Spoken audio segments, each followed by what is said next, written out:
నమస్కారం సార్. నా పేరు నాగరాజు పిడమర్తి. నేను హుజూర్నగర్ నుంచి వచ్చాను. తెలంగాణ ఉద్యమంలో 2011లో ట్రైన్ అటాక్, రైలు రోకా చేస్తుంటే ట్రైన్ అటాక్లో 2 కాళ్ళు చేయిపోయి జీవోత్సవాల మంచానికే పరిమితమయ్యాను. ఆ టైంలో అన్ని విధాలుగా ఆదుకుంటామని అందరూ నాయకులు, ఈటల రాజేంద్ర గారు అప్పుడు ఫైనాన్షియల్ మినిస్టర్గా ఉన్నారు, సీఎం కేసీఆర్ గారు, కేటీఆర్ గారు, హరీష్ రావు గారు భారీ బహిరంగ సభ హుజూర్నగర్లో పెట్టి అన్ని రకాలుగా ఆదుకుంటామని కేసీఆర్ గారు చెప్పిన నా రాజు బాధపడాల్సిన అవసరం లేదని చెప్పడం జరిగింది. కానీ నాకు గవర్నమెంట్ జాబ్ కేటీఆర్ గారిని ఇక్కడ సెక్రటరియట్లోనే కలిస్తే అక్కడ డి బ్లాక్ ముందు గవర్నమెంట్ జాబ్ అడిగినా అన్ని విధాలుగా ఆదుకుంటాం నా రాజు, గవర్నమెంట్ జాబ్ నేను ఇస్తాను, నో ప్రాబ్లం అని చెప్పి కలెక్టర్ గారికి నేను జీవో పంపిస్తాను చెప్పడం జరిగింది. కానీ ఇంతవరకు ఏం జరగలేదు. ఆ జాబ్ అంతే.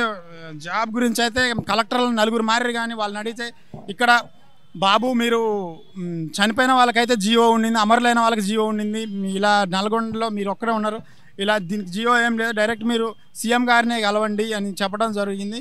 4 కలెక్టర్లు మారినా కూడా వాళ్ళందరూ చెప్పింది ఒకే ఒకటి, సీఎం గారిని కలవండి వెంటనే అయిపోద్ది అని చెప్తున్నారు. మమ్మల్ని ఆ ప్రభుత్వం గత పాలకులు హామీలతోటే సరిపెట్టుకున్నారు.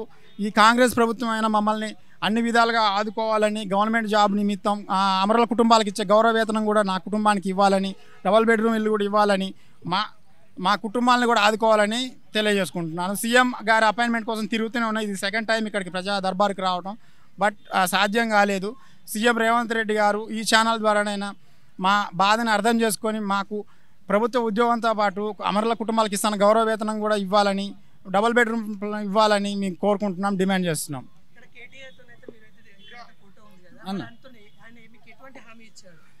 ఇక చూస్తున్నారు కదన్న, ప్రభుత్వ జాబ్ ఇస్తానని చెప్పినారు, ప్రభుత్వ జాబ్ ఇస్తాను ఆ రోజు నేను కలెక్టర్ గారికి జీవో పంపిస్తానని చెప్పినారు ఆ రోజు డి బ్లాక్ ముందు.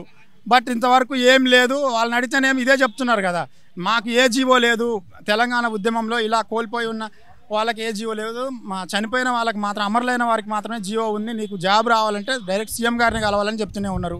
4 కలెక్టర్లు మారినా చెప్పింది ఒకటే మాట, అదే చెప్పినారు. నేను దానికోసమే నేను నడవలేని పరిస్థితిలో ఉన్నా కూడా కాంగ్రెస్ ప్రభుత్వం మారింది కాబట్టి మా అమరుల కుటుంబాలను ఆదుకుంటా అనే హామీ ఇచ్చారు కాబట్టి నేను రేవంత్ రెడ్డి గారిని కోరుకునేది ఒకటే, రేవంత్ రెడ్డి గారు గత పాలకులు హామీలకే పరిమితమయ్యారు, మాకు తగిన న్యాయం చేయాలని గవర్నమెంట్ జాబ్ కోసం తిరుగుతున్నాం. గవర్నమెంట్ జాబ్ ఇస్తున్నారు, గవర్నమెంట్ జాబు, గౌరవ వేతనం అన్నీ మా కుటుంబాలకు ఇవ్వాలని కోరుకుంటున్నాను.